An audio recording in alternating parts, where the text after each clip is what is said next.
Meresahkan dari siswi SMP Negeri 1 yang daftar kasus serupa pada sebulan terakhir.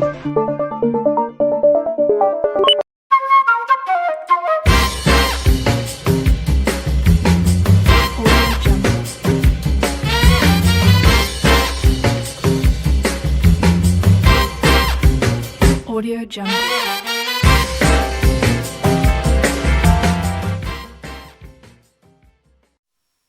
Halo semuanya, selamat datang di EduTalk Podcast yang membahas isu-isu sosial yang sering terabaikan. Aku, Gelis Arimanegas, yang dalam episode kali ini akan menyelami salah satu masalah yang menyentuh banyak orang, yaitu kasus bullying. Bullying bukan hanya sekadar ejekan atau ledekan. Bullying adalah sebuah pengalaman yang membekas dalam hidup seseorang. Dari dunia pendidikan hingga dunia kerja, bullying dapat dirasakan oleh siapa saja dan kapan saja. Bersama kita hari ini ada Erlin, ada Fadilatul Amri, ada Elvira, ada Adelia, dan yang terakhir ada Afdel, Pak. Halo, selamat datang semuanya. Halo. Oke, mungkin sebelumnya kita berkenalan lebih lanjut dulu dengan satu-satu narasumber kita hari ini. Yang pertama, dari Dila. Oke, perkenalkan, aku Fadilatul Amri. Aku di sini masih sebagai mahasiswa semester 5 pendidikan akuntansi. Halo semua. Selanjutnya ada Elvira. Oke, halo semuanya. Perkenalkan, nama aku Elvira Putri Anjani. Aku juga mahasiswa kayak Dibla dari pendidikan akuntansi semester 5. Selanjutnya ada Afdelvan. Halo semuanya, aku Abdelvan, masih sama juga dari pendidikan akuntansi semester 5 Universitas Negeri Semarang. Salam kenal semuanya. Oke, selanjutnya ada Erlin. Hai, kenalin aku Erlin Zurotunasia, biasa dipanggil Erlin dari pendidikan akuntansi Universitas Negeri Semarang. Halo semua. Oke, dan yang terakhir ada Adelia. Halo, perkenalkan aku Adelia Rizky dari Kendal. Aku mahasiswa semester 5 dari jurusan pendidikan akuntansi. Dalam episode kali ini, narasumber kita pada hari ini akan berbagi kisah-kisahnya tentang apa itu bullying, kemudian pengalaman-pengalaman dari bullying. Jadi, siapkan diri kalian untuk mendengar, belajar, dan juga berempati. So, stop senyum-senyum, stay watching, cause it's about to go down.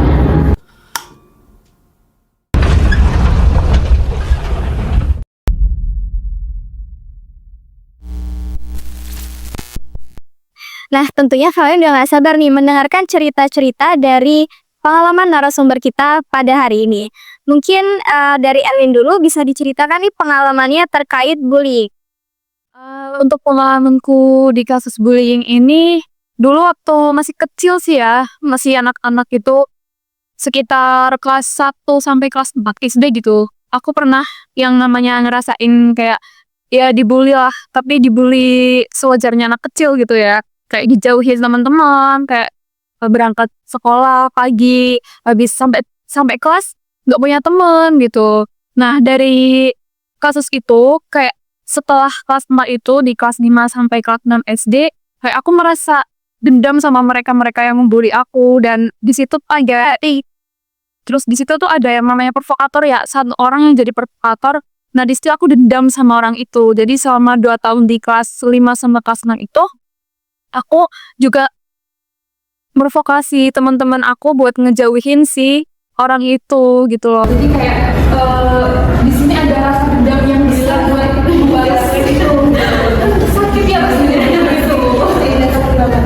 Itu emang awal-awalnya itu kenapa kok bisa kamu kayak dijauhin sama temen-temen gitu loh? Untuk alasan tepatnya sih aku nggak tahu ya, kayak tiba-tiba aja aku berangkat pagi tapi nggak punya temen gitu, dan mereka tuh berteman sama aku kalau misal mereka butuh doang, kalau kayak misal ngerjain PR atau mau ada ulangan dia nyontek aku baru aku ditemenin. Tapi setelah itu ya udah nggak punya teman lagi gitu, padahal aku udah berusaha berapa pagi gitu ya biar bisa nyapa teman-teman, tapi mereka tuh acuh gitu loh. Jadi kayak kan sakit hati ya, jadinya kayak kebetulan mungkin ada kesempatan buat aku balas dendam di kelas 5 sama kelas 6. Aku gunain Masuk ke teori gitu tentang adanya perempuan Jadi dari awal mulainya dari korban bullying, terus kamu akhirnya sakit hati, dan juga terus kamu membalaskan itu di kelas berapa tadi? Honestly gitu, aku sebagai pengguli ya bisa dibilang cukup kejam sih, karena selama 2 tahun itu aku nggak berhenti buat ngejauhin orang itu sampai orang itu benar-benar nggak punya teman. Sampai sekarang masih ada rasa benci nggak? Kalau sampai sekarang nggak dong, kan semakin dewasa pikiran kita kan semakin jalan. Tapi sempat ketemu lagi setelah SD atau lulus itu? Ya beberapa kali ketemu, kita juga masih saling sapa, nggak ngungkit masa kecil gitu lagi, nggak. Udah, jadi teman baik jadi teman. Iya Tom, ya jarang ketemu kan, aku di sini, temanku di rumah, kok juga jarang pulang gitu. Aku ada pertanyaan ini. Kan itu kamu kan sebagai yang awalnya dibully kan. Habis itu kamu kayak punya dendam. Terus ngebully pada kelas 5 sampai kelas 6. Nah itu dari kasusmu itu, ada yang tahu nggak dari orang tua atau guru atau kamu pernah speak up kemana gitu? Kalau orang tua sama guru nggak sampai sih, paling kayak ya lingkup teman-teman sekelas aja. Soalnya kan aku kayak mempengaruhi teman-teman biar nggak berteman sama dia. Terus juga kalau mereka berteman sama aku, ntar bisa dapat contekan, nggak susah-susah ngerjain PR gitu. Jadi kayak ya udah, asal mereka untung, mereka nggak bakal lapor ke siapa-siapa. Berarti ada dukungan orang tua gitu. Itu dibully, kamu dibully balas dong. Selama dibully itu nggak lapor ke orang tua aku maupun ke guru aku. Kayak emang nggak perlu, soalnya nggak yang sampai nggak sama serianas. Rasa bosan aja sih nggak punya temen, jadi ya nggak perlu lapor lah gitu menurutku. Ya soalnya kalau dari posisi aku kan cowok ya. Ini kalau ada yang nakal gitu kak, nakal, kamu itu cowok gak usah nangis lah, takut ngebales. Kalau kena nangis gak sih, cuma sedih aja kayak kenapa sih kok ngira kau dia kayak gitu sih, nggak mau berteman sama aku. Ya pikir terus lah gitu, 4 tahun loh. Tapi kan selama 4 tahun nggak yang selamanya, kayak paling kan ada suatu hari nih dikasih PR atau ada ulangan, mereka mau berteman sama aku. Jadi ya nggak selama seminggu full 24/7 aku sendirian, nggak. Berarti ya jangan. Berarti dia mendekati kamu ketika mereka butuh ya. Dia selain itu kan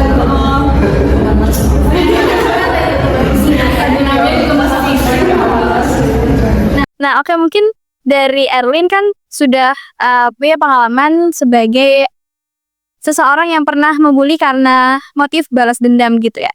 Mungkin dari yang lain nih, apakah ada yang punya pengalaman terkait jadi korban bullying? Oke. Aku ada sih, banyak sebenarnya aku nih. Ini sedih diceritakan, bisa durasinya bisa sejam kalau hari. Kayak waktu zamannya aku itu emang bullying itu kayak bener-bener ada, dan itu setiap saat tuh terjadi gitu loh. Nah, jadi ceritanya tuh gini ya. Awalnya itu aku kan pindahan ya dari SD di Depok terus ke kampung gitu. Nah, aku tuh pindahan itu di kelas 2 SD. Nah, di situ aku sebagai murid pindahan itu merasa seperti di ospek, bener-bener nih kayak kamu tuh dibilang gini, kenapa sih kamu pindah ke sini? Sok banget bahasa Indonesia, karena memang kulturnya beda kan bahasanya itu. Aku sampai dibilang gitu. Pernah suatu saat yang masih aku inget banget tuh, aku lagi lihat prakarya nih di meja siswa gitu kan, di belakang itu. Nah, sama ada tuh cewek saat gak tahu kenapa dia tuh gak tahu motifnya apa, sejail itu dia narik kerudung aku sampai kepalaku keluar. Untungnya itu ya gak ada yang lihat di situ. Maksudnya kayak cowok-cowok tuh gak ada yang lihat, cuma ada cewek yang di dalam kelas itu kan. Aku tuh sebenarnya di situ tuh rasanya tuh malu ya, bukannya gimana-gimana, nggak ngerasa terbuli juga, nggak terlalu merasa terbuli, tapi malu banget gitu loh. Soalnya kayak dijairin kayak gitu tuh kayak apaan sih? Orang aku diem-diem masa digituin gitu kan. Terus juga pernah nih, ini maksudnya sampai sekarang orangnya nggak pernah kayak pengen aku temuin lagi. Soalnya aku masih ngerasa trauma sama yang dia lakuin di waktu aku SD. Nih, ceritanya tuh pertamanya ya itu tadi, kenapa aku pindah ke sekolah itu, dan dia tuh kayak bener-bener kayak gak suka gitu loh adanya aku di sekolah itu. Dia sampai bilang gini, kan waktu SD tuh ada jadwal piket kelas yang pulang sekolah. Nah, di situ kebetulan banget aku tuh piketnya bareng dia. Sebut aja lah inisialnya tuh O. Cewek apa cowok ini? Cowok ini. Udah cowok, lagi ngebulinya cewek. Nah, pas piket itu dia bilang kayak gini. Pakai bahasa Sunda itu kayak gini ya. Kayak intinya, ngapain sih kamu kesini gitu? Kalau kamu di sini terus sama aku, kamu bakal dibuat kayak neraka kalau tetap tinggal di SD ini gitu. Kayak bener-bener diancam kamu tuh harus pindah, gak boleh di sini. Aku nggak tahu kenapa dia tuh sampai aku lulus sekolah SD, sampai se SMK lagi dia tuh bener-bener dendam kesumat sama aku. Aku gak tahu kenapa itu padahal.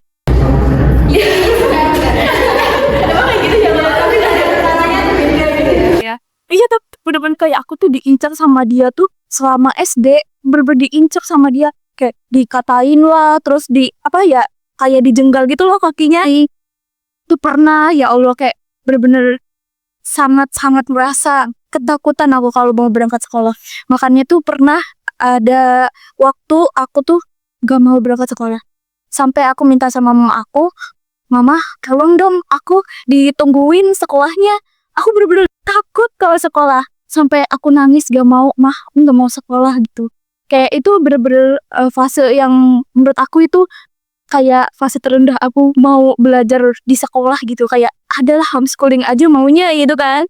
Tapi kata mama aku, gak apa-apa, udah jangan didengerin orang itu gitu. Itu sebenarnya tuh orang itu tuh bukan dendam cuma sama aku doang, tapi sama anak-anak pindahan lainnya. Jadi tuh setelah setahun atau 2 tahun deh kayaknya itu aku di sekolah itu ada lagi nih anak pindahan. Sebut aja namanya, dia juga teman aku ya kebetulan.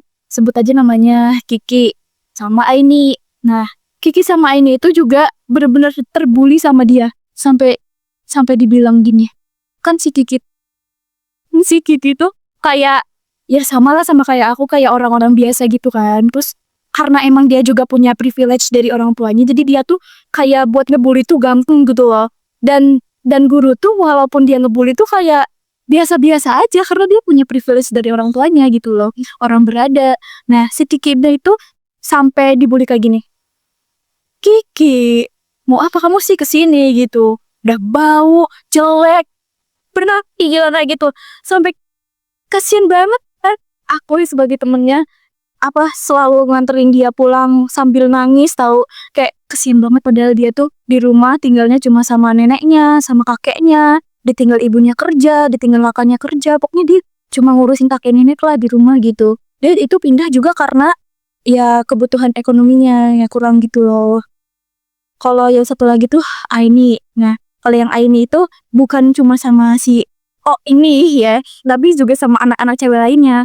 Itu nggak tahu kenapa sih. Mungkin awalnya juga karena si Aini ini tuh kayak pengen ikut ngegabung sama circle cewek-cewek itu. Tapi karena dianya terlalu pede dan dia terlalu kayak memaksa gitu, dia malah jadi terbuli di situ. Kayak, ih apaan sih ikut-ikut gitu loh. Kamu mah bukan circle kita gitu. Itu tuh kayak masa-masa SD tuh kayak emang kayak gitu ya anak-anaknya pikirannya. Ya sih anak-anaknya emosinya juga stabil ya gitu. Terus setelah itu mungkin ada 2 tahun lagi deh kayaknya. Itu tuh ada temen aku lagi satu, namanya Dimas, sebut aja. Nah dia itu emang anaknya agak berkebutuhan khusus gitu loh. Sebenarnya dia tuh pinter, sama-sama kayak kita, cuman bedanya agak lola aja gitu loh. Terus agak ya kayak gitu deh. Nah kalau ini yang lebih parah dari semuanya. Dia dibulinya diapain? Kamu mah nih dibulinya tuh sampai yang kayak dia ada berkebutuhan khusus gitu kan. Jadi dia tuh kalau ngomong juga agak asal cepus gitu loh. Nah mungkin karena si O ini juga anaknya jahil dan suka bully ya. Dia pernah tuh suatu saat si Dimas ini teman aku baru aja berangkat sekolah sama aku, didatengin terus bajunya langsung di-cut gini. Set, terus di rock gitu ke bawah, dibanting ke bawah. Terus kamu tahu gak, kayak dada dia diinjak gini, bener-bener diinjak. Terus dia dimix ini. Kan dia gak tahu masalahnya apa. Mungkin dia salah ngomong kali ya si Dimasnya. Sampai di kayak gini, kayak kamu bilang kayak gitu apa-apaan sih. Terus intinya kayak dibuat kamu kalau besok berangkat sekolah lagi ke sini, bakal aku pukulin lagi loh, gitu. Intinya kayak dia setiap hari sih pukul nih sama si anak O ini. Iya, teriman banget. Kan itu anaknya sampai sakit kan, karena dia dibanting terus diinjek dadanya kan, maaf. Itu. Nah, besoknya, mungkin karena si anaknya ini juga kesakitan gitu kan, bilanglah sama bapaknya. Nah, kebetulan bapaknya ini juga, sebenarnya dia punya privilege dari orang tuanya si Dimas ini kan. Nah, dia tanyalah ke aku, bener nggak si Dimas diginiin gitu. Oh, banyaknya ke dia. Soalnya aku deket kan rumahnya sama dia. Terus aku bilang, aduh, aku mau ngomong nggak ya? Kok agak takut? Kok juga, maksudnya aku juga diancam sama si O ini. Terus bapaknya bilang gini, udah nggak apa-apa, bilang aja. Kalau dia ngancam kamu nggak boleh bilang sama saya, kan dia bilangnya saya gitu. Nanti saya yang laporin dia ke ini, Komnas itu, perlindungan kau dia. Itu kata dia. Terus aku bilang gini, iya Pak, sebenarnya tuh gini. Terus aku jelasin kan awalnya. Aku nggak tahu sih Pak, awalnya tuh masalahnya apa. Tapi tiba-tiba tuh dia tuh pagi-pagi kayak langsung datengin, langsung ditarik kerah bajunya, langsung dibanting gitu. Kayak gitu ya. Padahal dia anak orang terpandang loh. Kok dia perilakunya seperti itu gitu kan. Kayak, ya Allah. Aku kayak, ini habis ngomong kayak gini, aku kok merasa agak takut gitu ya. Padahal sebenarnya itu kan kayak hal baik ya, melaporkan orang yang membuli gitu kan. Tapi rasanya, soalnya aku juga, maksudnya dalam ancaman dia gitu loh, dalam tekanan dia, jadi aku jadi merasa, aduh bener apa salah ya ini, tapi gak apa, aku ngomong aja lah daripada hal ini terus berlanjut kan. Nah, keesokan harinya, bapaknya itu datang lah ke sekolah. Dicari itu, mana nih yang namanya O gitu lah nih sekolah. Abis itu, belum berangkat Pak. Ya sudah, saya tungguin sama bapaknya. Dari pagi-pagi itu, saudari kan biasanya tuh ada piket pagi kan. Nah, sampai piket paginya selesai itu, bapaknya masih nungguin situ sampai si O ini datang. Si O-nya datang, terus bapaknya gini, pakai bahasa Sunda tapi ya, bisut sabai. Kamu kemarin banting anak saya ya? Emangnya anak saya salah apa gitu? Kamu kayak gitu, berperilaku seperti itu, bisa loh saya penjarain gitu. Bilangnya gitu, dipenjarain. Terus dianya kayak, dia duluan Pak gitu, kayak berani gitu loh ngomong sama bapaknya. Tapi kan yang kamu lakuin itu salah, harusnya nggak boleh dipukul gitu. Formal officer, lo bermain fisik. Soalnya kayak anak saya ini sih cuma salah ngomong, kamu tinggal bilangin aja gitu kan. Mungkin kayak gitu sih. Cuma kayak abis itu udah selesai terus bapaknya pulang. Terus besok-besoknya lagi tetap aja dia ngebully. Itu dari sisi gurunya juga nggak ada respon apa. Iya, gurunya kan kamu tahu cowok si O-nya ini tuh ada privilege, kayak gurunya juga tetap. Iya, Oh, bener tahu itu privilege seorang penyanyi sebagai Kepala sekolah. lebih ke orang terpandang, ibunya itu seorang dokter di situ. Jadi kayak ya mungkin waktu di aku kan emang orang-orang ini kan biasa juga kan. Kosong lah sekolahnya mungkin. Terus yang kayak ibunya seorang dokter, ibunya seorang guru, terus bapaknya seorang wartawan gitu-gitu, itu tuh kayak bener-bener dilihat, dipandang banget sama guru gitu. Kalau anak itu ngebully, tetap aja nggak bakal ada respon apa-apa. Sampai dulu aku juga kan pernah dibully kayak gitu kan, sampai pulang rumah nangis, besoknya nggak mau berangkat sekolah. Isi gurunya cerita, ya tetap tahu. Mama kan, maksudnya setiap kenaikan kelas itu kan biasanya ada kumpul orang tua gitu kan. Nah, ibu aku tuh udah bilang kayak anak saya nggak betah Bu, gini cerita gini kan. Tapi dari jawaban ibunya, gurunya malah bilang gini, oh iya Bu, mungkin emang ada apa ya, kayak namanya juga anak-anak gitu kan.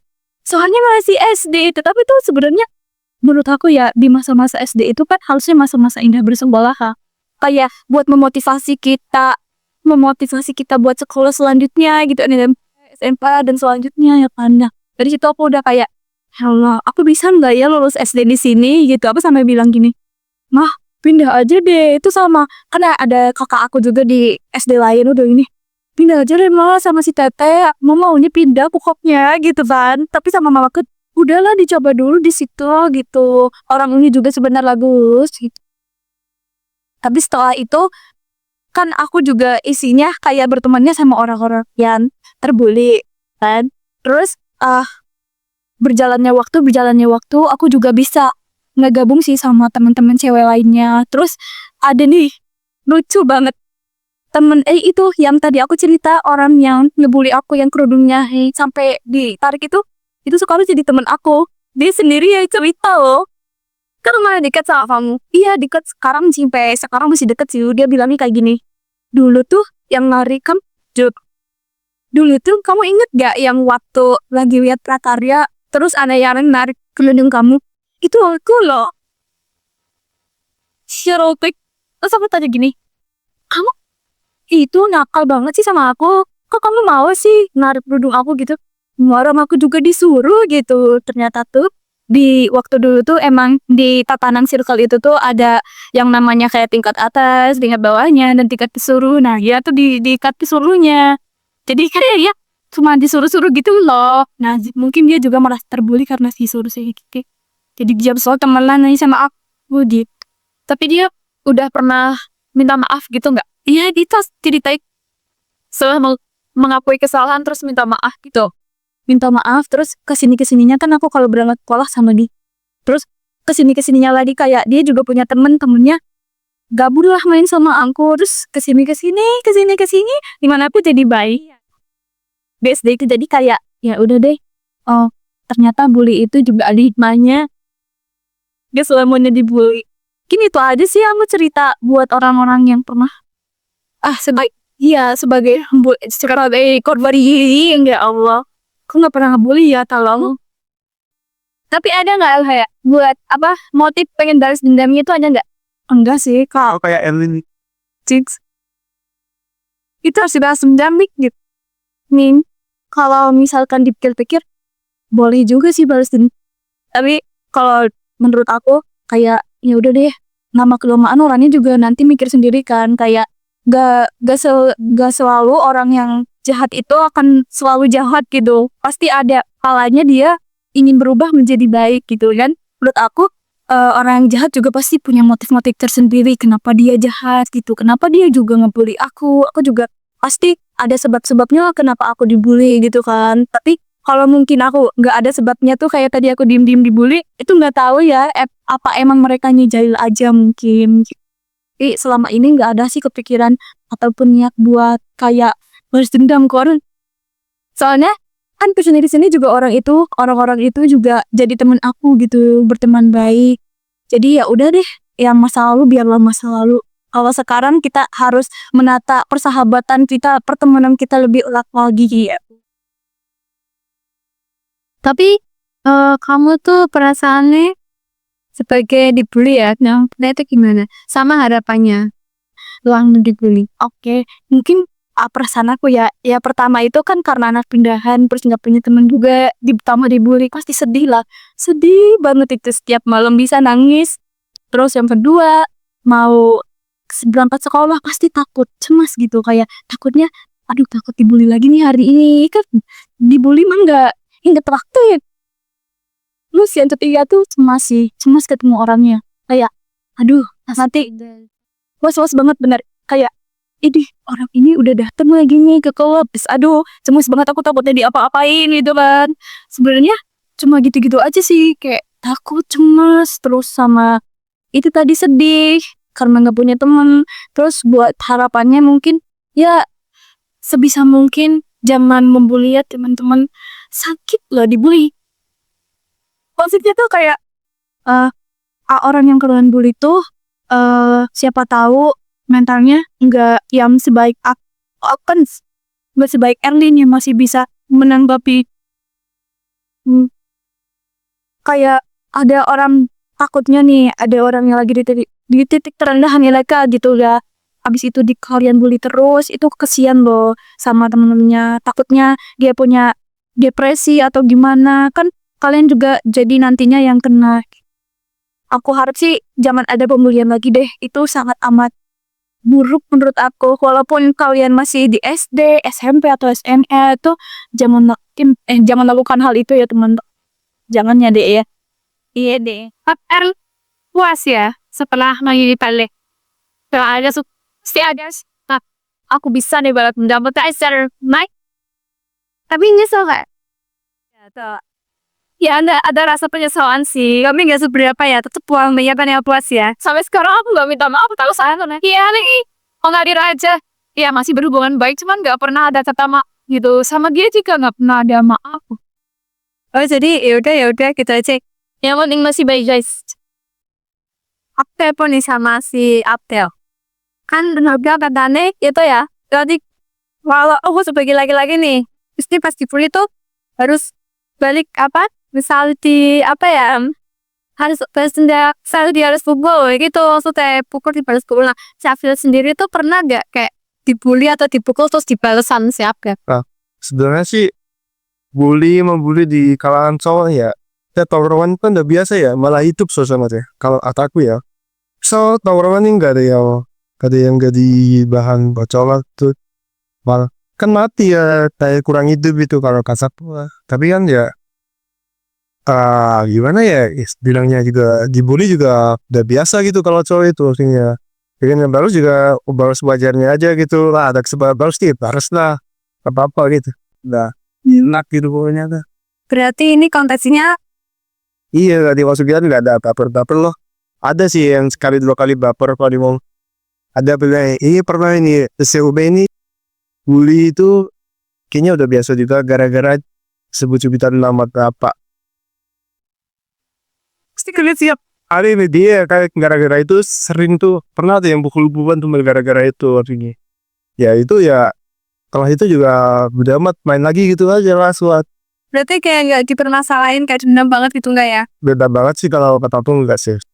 Cuman ya gimana ya udah biasa gitu lah. Ini bapak begini biasa lah.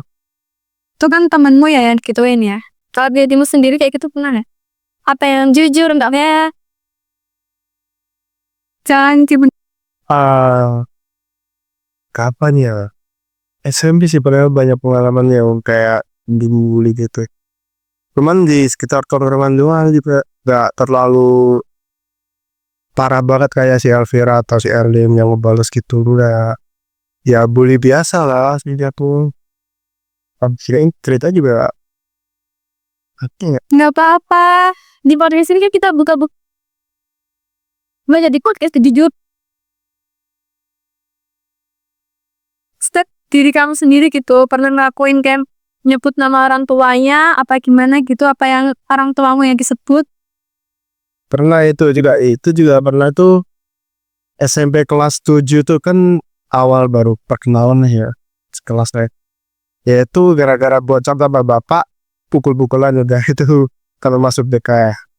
Itu juga rembet-rembet sampai ada yang tahu itu pernah aku 2 orang ya sama pos sebelah itu gara-gara tahu itu juga temuan juga pernah.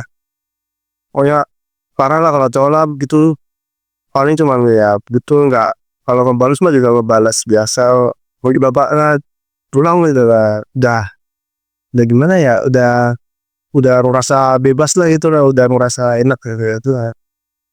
Namanya ini siapa?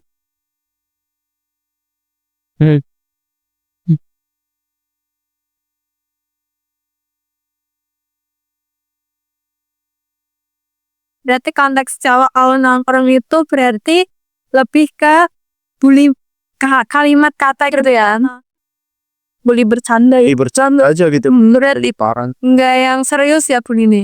Udah kalau serius mah paling Itu serius kan banget gitu ya bercanda.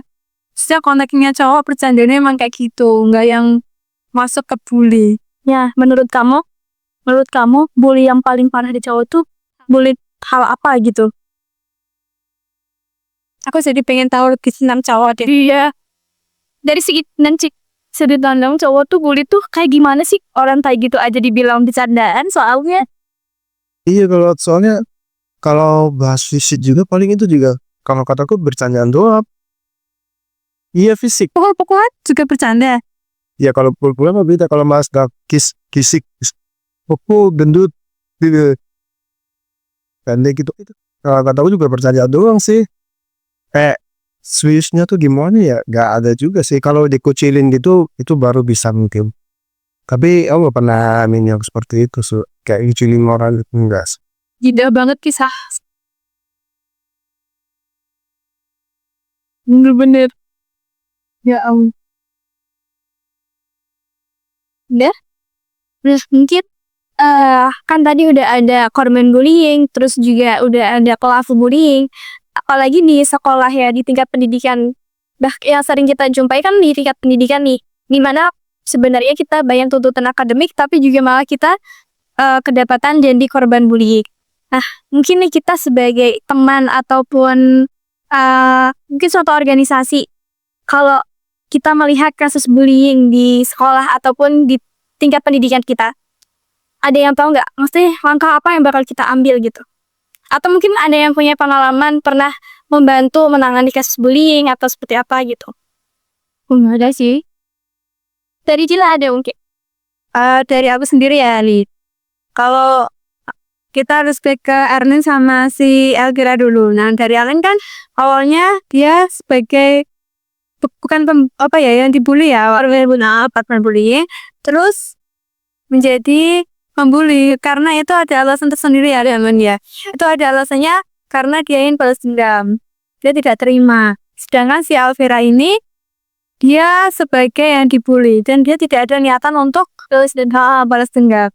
Dari sini tuh terjadi pembulian, kayak ada faktor-faktornya gitu ya, yang mendukung masih ada faktor yang mendukung pembulian itu terjadi. Misalkan dari Arlin tadi ada masalahnya seperti yang tidak dikasih contekan. Misalkan temennya tadi cuma mendekat ketika ada tugas-tugas. Nah, kayak gitu juga sebagai faktor peluang ya. Jadi kayak kita harus tahu dulu kayak permasalahan-permasalahan dari seorang pembuli atau yang dibully. Jadi kita harus kayak mengumpas sebab-sebab orang itu melakukan pembulian gitu.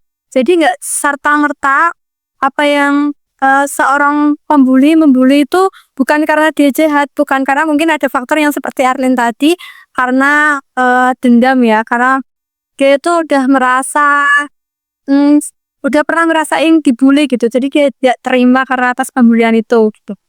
Nah, dari Elvira sendiri juga ada faktor-faktornya, karena mungkin ada yang punya privilege ya, orang tuanya mampu gitu, jadi dia juga punya peluang, wah orang tua aku mau jadinya bisa seenaknya gitu. Iya betul.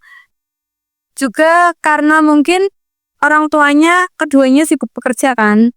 Nah, mungkin aja dari orang itu kurang perhatian dari lingkup keluarga. Nah, bisa jadi orang itu melampiaskan ke sekolah, apalagi anak-anak kalau kurang wawasan mengenai pendidikan karakter apalagi ya.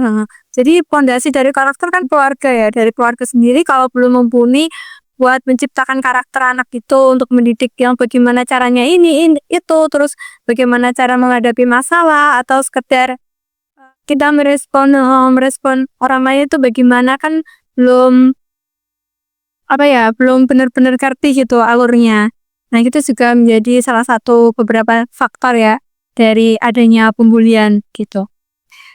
Ya, aku sendiri pernah mengalami, bukan aku ya, tapi aku dulunya pernah menjadi OSIS gitu, sebagai pendamping buat menangani kasus bullying. Ini lebih ke konteks lebih ke agak seksual ya, karena seksual cowok ini. Misalnya aku SMA, ini kelas 7, aku waktu SMP ya. Nah, itu tuh ada salah satu cowok yang benar yang emang fisiknya itu kurang oke, profesional, kurang oke lah ya, nggak yang gede, terus yang maco kayak gitu loh, startup. Jadi kayak karena memiliki fisiknya kurang, terus temennya itu ada yang iseng, dia juga punya peluang nih karena anaknya bukan lemah ya, tapi kurang yang kan kayak peluangnya lebih besar ya sih buat dibully si laki cowok. Itu pertama ada kasus terus dikeluarkan bukan, tapi endingnya itu nanti dikeluarin. Tapi kasusnya pertama itu dia coba iseng kayak gitu dulu atas kekurangan fisiknya. Dia juga bukan dari keluarga privilege ya, jadinya kayak lebih mudah lagi untuk membulinya. Itu cuma di skors gitu loh. Jadi di sekolahku itu ada kayak pelanggaran apa, ntar skor. Nah, kebetulan itu pas skornya udah 100. Nah, itu ada panggilan orang tua. Karena ada panggilan orang tua tadi, nah, muridnya ini yang ngebully nggak terima kan, kayak malah tambah ngebully yang dibully tadi. Misalkan yang dibully si Dimas, nah hamba ngebully si Dimas karena skornya udah 100, ada panggilan orang tua. Nah, terus itu yang kedua, karena apa ya, gimana sih ceritanya? Kamu pernah gak sih di sekolahmu, kamu sebagai cowok, ya kan? Kayak apa ceritanya ini malu, apa ya, dilecehkan. Kayak, sorry ya, tapi ini apa, kelamin gitu loh. Terus kayak, kayak, Kijaki sih. Pasti gak ada dia. bener-bener. Dia pipat gak? Kenapa gitu ada gak? Dia mas tes cari sama yang mbak. Kalau di kamu gimana dia? Ya masih kalau gitu mah ya masih wajar aja. Kalau dia Sebagai cowok berarti wajar ya? ya bukan wajar. Apa ya? Biasa aja. Apa gitu sih dia? Iya, palingan kalau habis itu besoknya lu masih ngumpul lagi soalnya. Jadi kan kalau kataku itu masih wajar soalnya. Gak bisa. Ya, lalu gak bisa Sih, gue nggak kalau gitu gak ngebully nggak sih yang biasanya. Cuma ya kalau tongkrongan juga biasa langsung gitu bersama tuh. Kalau ngebully yang bener-bener kayak digituin enggak.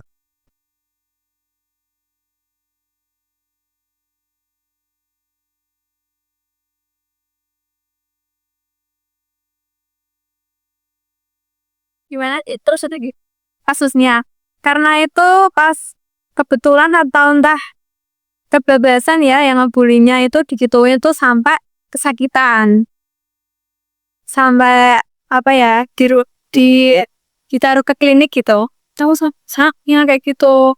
Terus malah itu akhirnya dirujuk sampai ke rumah sakit. Karena mungkin keterlaluan ya.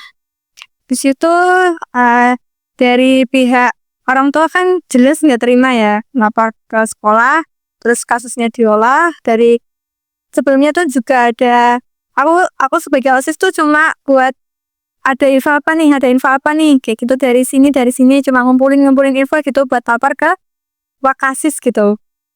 Dari Wakasisnya terus ngadain rapat sama guru-guru.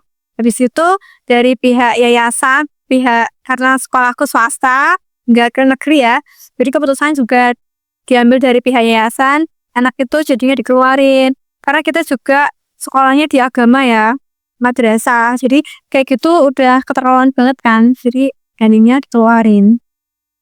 Kayak Terus habis itu dikeluarin anaknya sekolah lagi mbak itu? kayaknya sepengetahuanku tuh enggak. Karena kan aku sama dia itu followan, zaman dulu kan pakai Facebook, kan. Nah itu berteman gitu. Jadi dia itu kerja. Jadi orang tuanya juga udah pasrah karena perlakuannya yang di rumah juga kayak gitu. Mungkin juga orang tuanya acuh ya sama kayak anaknya lakuin itu karena udah kebiasaan, udah capek juga. Jadinya udah pasrah aja dari orang tuanya gitu.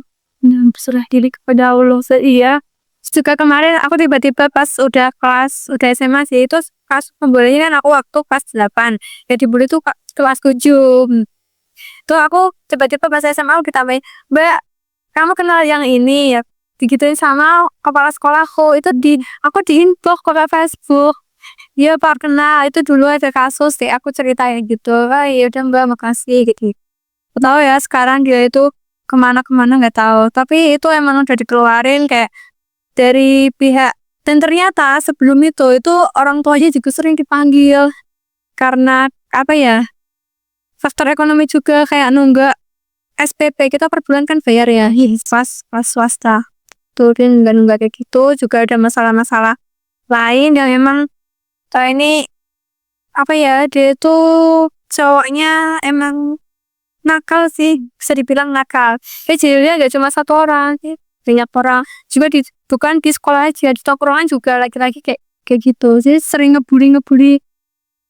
Tapi itu lebih ke seksual gitu aja nih. Kasihan korbannya tuh. Nah, Sakit banget pasti ya, apa gimana sih? Sampai masuk rumah. Iya, ya kan.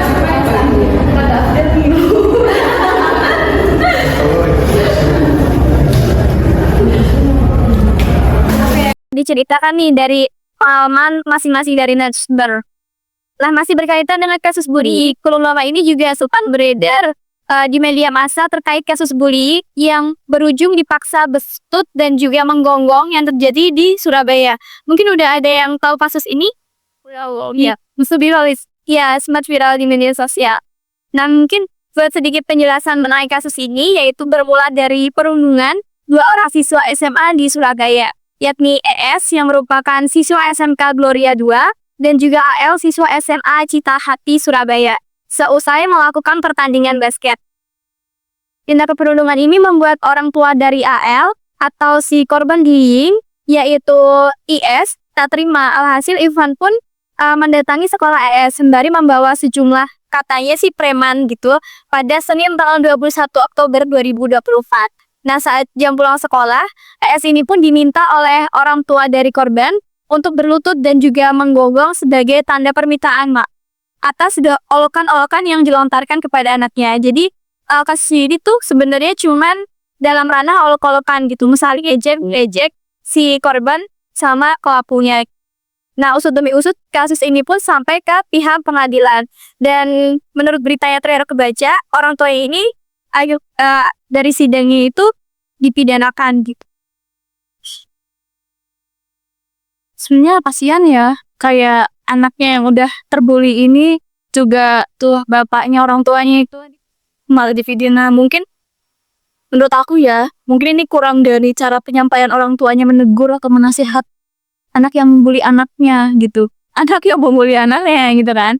Sampai tadi kayak serem gak sih sampai bawa-bawa preman gitu. Coba deh kamu lihat habis jadi pembuli kayak didatengin orang apalagi itu udah sampai ke tahap yang kayak harus bersujud. Enggak Allah, itu benar-benar enggak ini sih. Kayak kurang banget gitu loh buat menasehatinya. Mungkin bisa dinasehatin dengan cara yang baik-baik. Bilang aja kalau udah boleh loh kayak gitu-gitu gitu loh. Jangan membuli gitu. Sebetulnya udah bisa disalahkan juga. Orang tua kan mesti dia tujuannya itu membela anaknya ya. Nah, siapa sih orang tua yang gak sakit hati gitu anaknya dia olok-olok. Tapi tidak dibenarkan juga perilaku dari orang tua ini yang menyuruh si pelaku itu untuk bersujud dan juga menggonggong gitu. Karena ya tidak ada etika kemanusiaannya lah ya disuruh menggonggong gitu. Oleh gitu ya, yang dipermasalahkan itu disuruh sebenarnya dari iya ada apa-apa, tapi kalau membohong gitu. Tapi katanya ibunya menyesal tau karena memperbolehkan anaknya menggonggong. Kan itu ibunya akhirnya menyetujui kan, anaknya sujud sama menggonggong. Tapi habis selesai melakukan menggonggong kayak gitu, itu ibunya menyesal. Kok sebagai ibu aku kok nggak ngelarang anakku, malah nggak papain gitu ya. Pada intinya itu ibunya ya udah nggak apa-apa, yang penting anakku nggak apa-apa, masalahnya udah selesai. Tapi kalau sebagai bapaknya yang dibully tadi, itu kan sebagai pengusaha ya, harusnya pengusaha kan tahu ya pendidikan karakter, karena etikanya coba di situ juga dia ada etika bisnis juga kan, bisa dikaitkan sama dengan pendidikan karakter. Harusnya lebih mempunyai pengetahuan yang lebih mengenai pendidikan karakter. Masa pantas ya sebagai seorang pengusaha menyuruh siswa gitu ya untuk bersujud, menggonggong, yang itu jauh banget ya dari, apalagi ini masih di lingkungan sekolah dia ya, pendidikannya mana? Di lingkungan pendidikan, betul, di pendidikan kita kan masih diatur dengan yang namanya kurikulum, betul. Nah, di kurikulum Merdeka pun kita juga sudah ada aturan mengenai pendidikan karakter kan. Nah, seharusnya kasus-kasus kayak gini harusnya sudah bisa diminimalisirkan. Tapi kenyataannya justru kasus kayak gini malah banyak terjadi di lingkungan pendidikan gitu. Bener. Ya, aku juga kalian pernah dengar gak sih yang kasus bullying di Cilacap itu yang sampai main fisik gitu? Nah, kalian udah lihat videonya? Udah tahu? Pernah lagi masih? Aku belum sih, Ji. Itu lo belum. Kurang update nih. Untuk bullyingnya itu aku bakal tampilin di sini.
Oke, dari tadi yang video yang kalian lihat tentang pembulian itu, mungkin aku bisa ceritain sedikit atau singkat ceritanya dari kenapa sih dia bisa dibully seperti itu sampai kayak ditonjok, dipukul gitu kan, yang sampai viral di mana-mana gitu.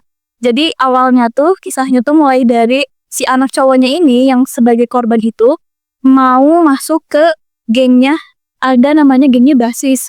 Nah, dia tuh mau masuk ke geng itu, tapi dari yang kayak mungkin ada ketua gitu-gitu ya kan. Kalau anak-anak SMP gitu biasanya ngegeng ada ketuanya lah, ada ininya, apa bawahannya gitu kan. Nah, si anak itu nggak diterima tuh di geng itu.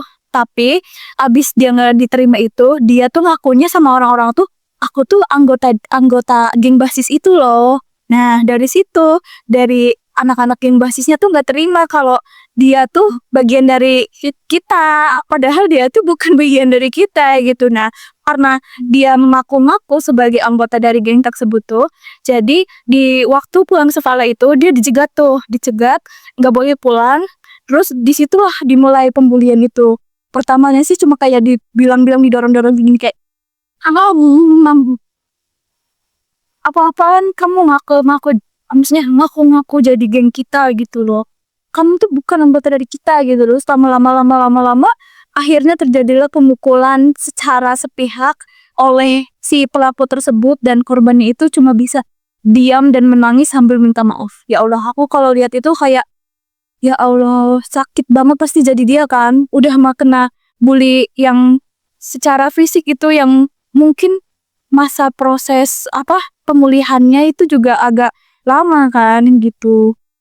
Nah, dari itu tuh menurut aku ya, kan itu terjadi di akhir tahun 2023 kan, yang dimana kita juga udah ada nih kurikulum merdeka, ada yang namanya Pralima kan, penguatan profil belajar Pancasila. Nah, harusnya tuh hal-hal seperti itu harusnya bisa terhindari nggak sih?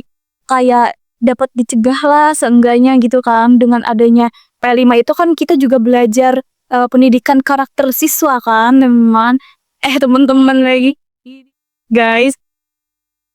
Nah, mungkin menurut aku itu kasusnya udah terlalu ini sih, sampai pada akhirnya si pelakunya itu diboyong ke kepolisian dan dia dikenai penjara gitu. Takut kan sekarang tuh kalau viral jadi pembuli tuh bisa dipenjara loh sebenarnya. Ya makanya. Udah tobat ya. Menurut aku justru malah dengan kita sudah ada kurikulum B5 itu tuh menurut aku malah nggak menanggulangi sama sekali ya sih, karena bullying justru malah makin meningkat di akhir-akhir ini. Iya. Yeah.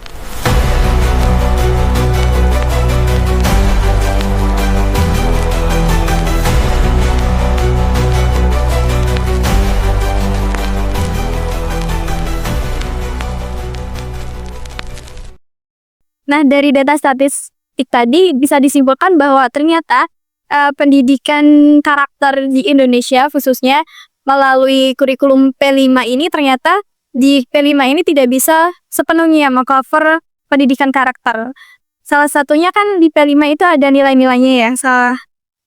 Beberapa nilainya itu mengenai religious karakter, di mana ini merupakan nilai keimanan kepada Tuhan yang tercermin dalam perilaku melaksanakan ajaran agama dan juga kepercayaan yang dianut dalam kita ya sebagai umat muslim beragama Islam gitu.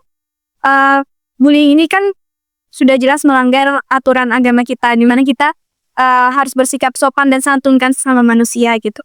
Kemudian juga ada nilai nasionalis karakter yang mengajarkan kesetiaan, kepedulian, penghargaan yang tinggi terhadap bahasa, lingkungan fisik, sosial, budaya, ekonomi, dan juga politik bangsa. Nah, ini juga bullying ini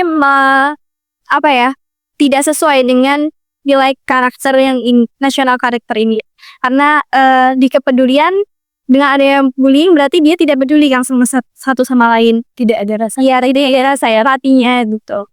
Nah, mungkin sebetulnya di P5 sendiri itu nggak bisa ya menjadi satu-satunya acuan buat mendidik karakter menjadi lebih baik. Tentunya kan ada faktor juga dari luar yang harus dikuatkan agar manusia itu mempunyai karakter yang baik. Mungkin bisa ada yang ngasih tahu nih faktor-faktor apa yang mungkin menyebabkan seorang anak atau pelaku bullying itu melakukan tindak bullying dan mungkin cara penanganannya atau solusinya dari faktor tersebut. Mungkin ada yang bisa jelasin? Mungkin aku ada sedikit ya.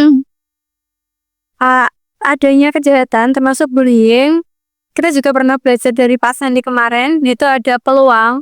Nah, di situ karena akhirnya peluang mungkin itu dari orang tuanya, privilege-nya, atau kita sendiri punya kekurangan, ada maksud tujuan tertentu untuk membuli. Nah, itu juga menjadi salah satu faktor kita bisa melakukan pembulian. Selain ada peluang, kita juga melakukannya karena ada niat. Nah, sesuatu tuh kalau ada niatnya tuh gampang banget gitu buat ngelakuinnya nih ngasih kayak gitu. Ada peluang tuh, ada yang mungkin fiksinya kurang, kita bully yuk, kita acuhkan gitu. Ini selain itu juga faktor utamanya dari keluarga sih, karena pendidikan karakter kan dimulai dari gini ya, dari keluarga sendiri. Mungkin kurangnya perhatian dari orang tuanya, atau mungkin bisa jadi kurang kasih sayang juga ya dari orang tuanya. Anak itu jadinya kayak nyari kesempatan buat orang lain itu peduli atau fokus pada dirinya gitu, karena kurangnya perhatian tadi. Itu aja sih. Mungkin ada yang lain yang mau? Mungkin aku mau, tadi kan kamu bilang ada dari niat gitu ya. Nah, aku tuh pernah cerita nih sama temen aku yang dulunya tuh dia hobi banget ya bully. Dia tuh bilang kayak gini, ternyata tuh yang kita tahu kan karena ada sebabnya kan, pasti ada akibat. Tapi ada masa dimana orang yang ngebully itu tuh bukan karena ada sebabnya, tapi karena dia emang mau ngebully gitu. Karena dia udah punya niat mau ngebully, dan dia tuh bilang kayak gini, aku tuh kayaknya kalau nggak ngebully sehari tuh, kalau nggak berantem sehari tuh kayaknya nggak ada rasa hidup. Pas kayak kosong, kayak aku kayaknya harus ngebully deh biar nggak flat banget. Dia bilang kayak gitu loh sama aku, kayak, oh jadi ternyata selama ini aku kira tuh orang ngebully tuh ada sebabnya, makanya ada akibatnya dibully, tapi ternyata tuh nggak kayak gitu loh. Terus sebabnya dia senang. Jangan sebabnya. Oh bener itu. Padahal aku kayak gini, kayak kamu kan maksudnya nggak kurang kasih sayang dari orang yang tua gitu. Terus juga kayaknya kamu enggak kurang apa-apa deh, kayak privilege ada, kasih sayang orang tua ada gitu. Kesepian dia, apa dia kesepian gitu kan?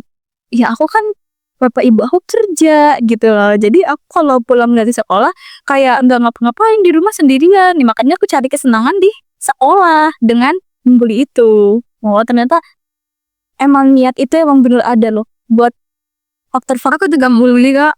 Aku suka membuli, tapi aku tahu ya kayak gimana aku harus membuli. Bukan membuli dalam konteks ini sesama mahasiswa atau yang di bawahku, bukan, tapi ini di lingkungannya keluarga, kayak bercanda sama adikku tapi membuli kayak gitu. Jadi itu udah biasa aja sih. Jadi juga kayak gitu. Jadi itu sekedar cari apa ya, karena kita emang kesepian. Iya. Sebagian ada kayak sesuatu yang kayak gue pengen tukaran, kayak pengen terharan ya. Itu aja sih. Tapi untuk P5 sendiri itu yang penguatan profil pelajar Pancasila itu belum sepenuhnya pendidikan karakter buat menurunin kasus bullying, tapi mungkin bisa mencegah ya, karena mungkin pendidikan dari Bapak Nadiem Makarimnya itu punya prinsip P5 ini sebagai kita bisa meningkatkan karakter lewat P5-nya ini sendiri, tapi namun kenyataannya belum sesuai yang diharapkan. Jadi mungkin bisanya mencegah ya, untuk menghilangkan kasus sama sekali itu lebih bisa. Karena kayaknya kalau kasus-kasus pembulian gini tuh akan tetap ada sampai kapan pun, ini ke di mana aja dan diarah aja itu. Lagi yang lain mungkin ada faktor atau pengalaman pribadi atau ada faktor-faktor masukan lain lah yang kalian tahu gitu loh.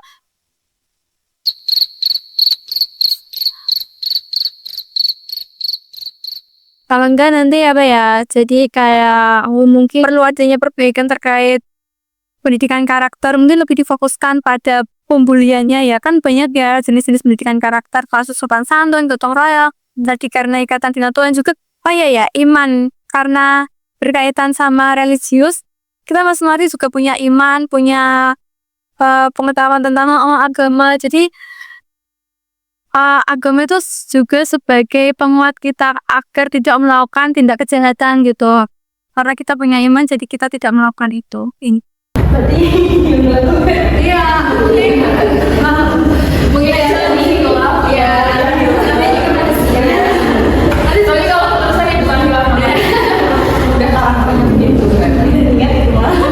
Menurutku yang terjadi pada pembulian yang tadi Elvira, karena dia itu senang dia kan. Itu suatu saat mungkin dia akan sadar kok kayak, oh aku dulu pernah kayak gini. Kan katanya kalau ada kejahatan pasti ada pembalasannya kan. Iya. Itu kapan kita kan nggak tahu. Nah terus nanti juga ada kok. Iya. Tapi dia enak-enak aja kok. Sampai saat ini, oh gitu. Saat itu aja. Stop it. Oke, berarti dari podcast kita hari ini dapat kita tarik kesimpulannya kalau dampak dan juga realistis bullying serta mendengarkan cerita yang penuh makna dari para penyintas sehingga bisa ditarik kesimpulan bahwa penting bagi kita semua untuk menyadari bahwa bullying bukan hanya masalah individu tetapi juga menjadi masalah sosial yang memerlukan perhatian kita bersama. Kasus bullying ini mengingatkan kita bahwa perubahan harus dimulai dari pendidikan karakter seperti yang telah tercantum dalam kurikulum Merdeka, yaitu khususnya P5 atau penguatan profil pelajar Pancasila. P5 ini mengajarkan nilai-nilai seperti empati, gotong royong, dan keberagaman yang esensial untuk mencegah bullying. Nah, maka dari itu, ayo sama-sama kita berkomitmen untuk menciptakan lingkungan yang lebih empatik dan juga mendukung, di mana setiap orang dapat merasakan aman dan juga dihargai. Dan kita sebagai pelajar Pancasila tentunya mari kita terapkan nilai-nilai tersebut dalam kehidupan sehari-hari, baik di sekolah, di rumah, maupun masyarakat untuk menciptakan dunia lebih harmonis dan bebas dari perenggan. Oke, terima kasih banyak untuk para narasumber hari ini. Terima kasih atas sharing dan juga wawasan yang berharga pada hari ini. Semoga obrolan kita di podcast kali ini bisa memberikan pencerahan dan juga mengingatkan kita bahwa semua itu tentang pentingnya menghentikan bullying dimanapun kita berada. Tuh, dan jangan sampai kita menjadi baik korban ataupun pelaku dari bullying gitu. Bersama kita bisa mengubah dunia dengan mendengarkan, berbicara, dan saling mendukung untuk menghapuskan kekerasan dan diskriminasi dalam segala bentuk.